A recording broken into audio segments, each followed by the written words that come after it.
آج یہ supreme court نے یہ کیس سنا ہے اور ہم بجا طور پر سمجھتے ہیں کہ عمران خان صاحب کے ساتھ جو ناانصافی ہوئی ہے، جو فیئر ٹرائل کا ان کا رائٹ ہے، جو بنیادی حق ہے، اس سے ان کو محروم رکھا، جو ڈیو پروسیس ہے آرٹیکل 4 اس سے ان کو محروم رکھا، اور جان بوجھ کے وہ کون لوگ تھے جنہوں نے اتنی جلدی میں تھے کہ پھر یہ بھی طے ہو گیا کہ چیف جسٹس عامر فاروق صاحب نے 4 تاریخ کو ہی ایک جج صاحب کو چینج کر کے اس جج صاحب کو، ہمایوں دلاور صاحب کو 4 تاریخ کو ایک آرڈر کر دیا کہ 5 تاریخ کو آپ لندن چلے جائیے۔ یہ پاکستان کی تاریخ کا پہلا ہی کیس ہوگا کہ جس میں نہ ملزم ہے،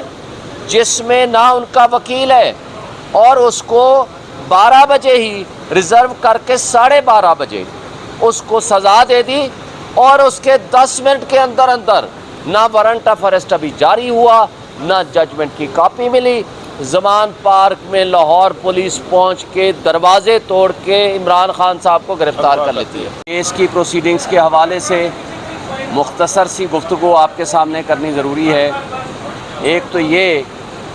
کہ جو ہمایوں دلاور صاحب کا فیصلہ تھا، جس نے ایک دفعہ مینٹینیبلٹی اور نان مینٹینیبلٹی جورسڈکشن کے کویسچن کو ڈیسائیڈ کر دیا، اس کے خلاف ہم نے ریویژن پٹیشن فائل کی، اور اسلام آباد ہائی کورٹ کے چیف جسٹس صاحب نے اس کو ریجیکٹ کر دیا، اس آرڈر کو سیٹسفائیڈ کر دیا اور ان کو ریمانڈ کر دیا۔ ریمانڈ آرڈر کے خلاف ہم سپریم کورٹ میں آ گئے،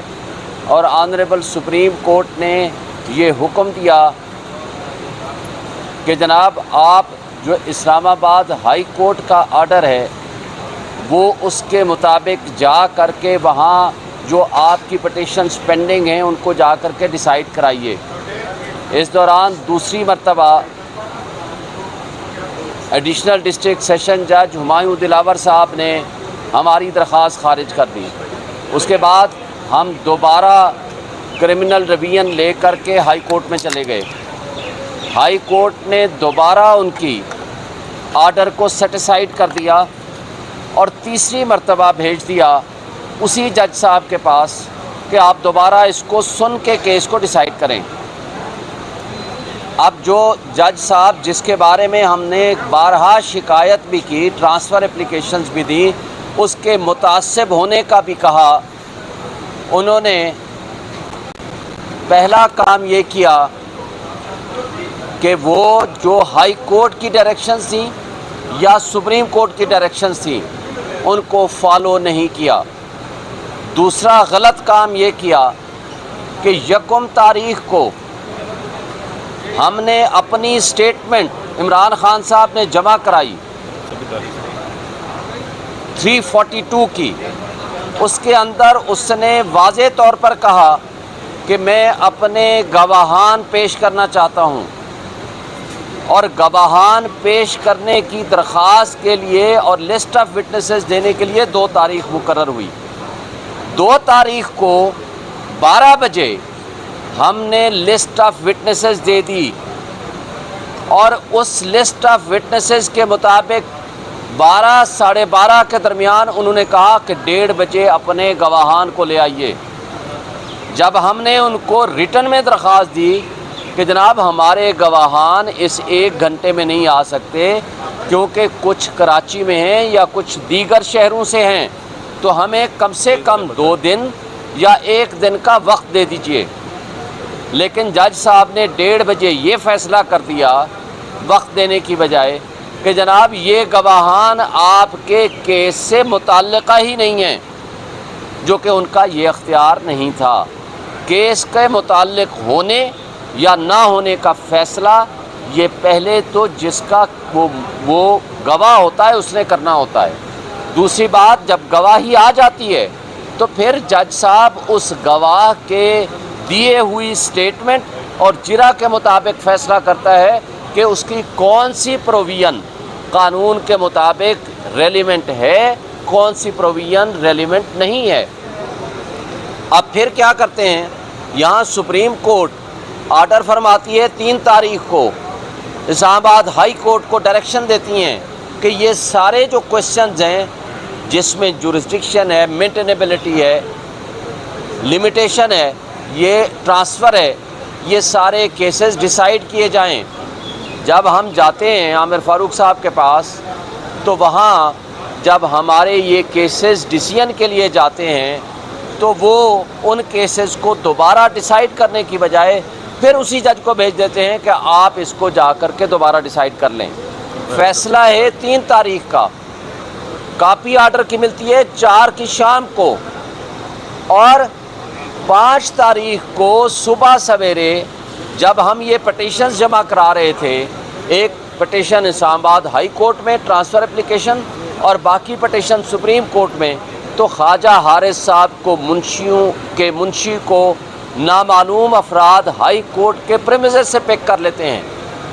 جس کی شکایت خواجہ حارث صاحب senior advocate supreme court chief justice of Pakistan کے پاس رائٹنگ میں دیتے ہیں اسی دن۔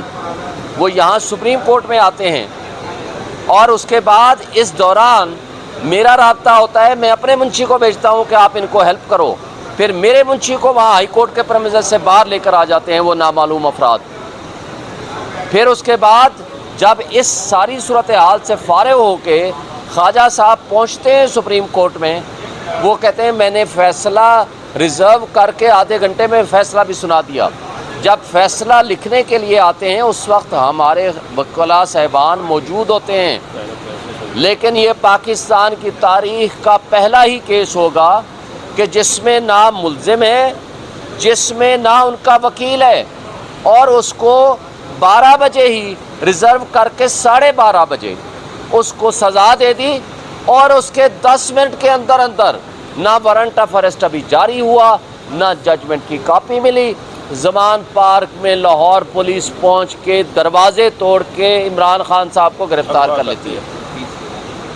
اور 12 بجے سے لے کر 12:30 کے درمیان آدھا گھنٹے کا وقفہ، وہ جج صاحب 30 صفحے کا سائن شدہ فیصلہ 12:30 بجے آ کر کہتے ہیں یہ میں نے 12:30 یہ آدھے گھنٹے کے درمیان فیصلہ لکھ لیا۔ اب یہ ساری پروسیڈنگز جو ہیں آج پہلی دفعہ یہ چیف جسٹس سپریم کورٹ کے بینچ کی سربراہی میں آج یہ سپریم کورٹ نے یہ کیس سنا ہے، اور ہم بجا طور پر سمجھتے ہیں کہ عمران خان صاحب کے ساتھ جو ناانصافی ہوئی ہے، جو فیئر ٹرائل کا ان کا رائٹ ہے، جو بنیادی حق ہے، اس سے ان کو محروم رکھا، جو ڈیو پروسیس ہے آرٹیکل 4 اس سے ان کو محروم رکھا، اور جان بوجھ کے وہ کون لوگ تھے جنہوں نے اتنی جلدی میں تھے کہ پھر یہ بھی طے ہو گیا کہ چیف جسٹس عامر فاروق صاحب نے 4 تاریخ کو ہی ایک جج صاحب کو چینج کر کے اس جج صاحب کو ہمایوں دلاور صاحب کو 4 تاریخ کو ایک آرڈر کر دیا کہ 5 تاریخ کو آپ لندن چلے جائیے، 5 تاریخ سے ٹریننگ ہو رہی ہے وہاں، اور 5 کو ہی انہوں نے لندن جانا تھا۔ تو بھائی ایک شخص نے اتنی جلدی میں تھا کہ اس نے پھر یہ نہیں کیا کہ ہائی کورٹ کے ان آرڈرز اور ڈائریکشنز کو مان کے اس کا فیصلہ کر لے، اس نے وہ فیصلہ جو آلریڈی کر چکا تھا، جس کو ہائی کورٹ سیٹیسفائڈ کر چکی تھی، اسی پہ ریلائے کر کے دوبارہ کہا کہ نہیں جی میں یہ سزا سناتا ہوں۔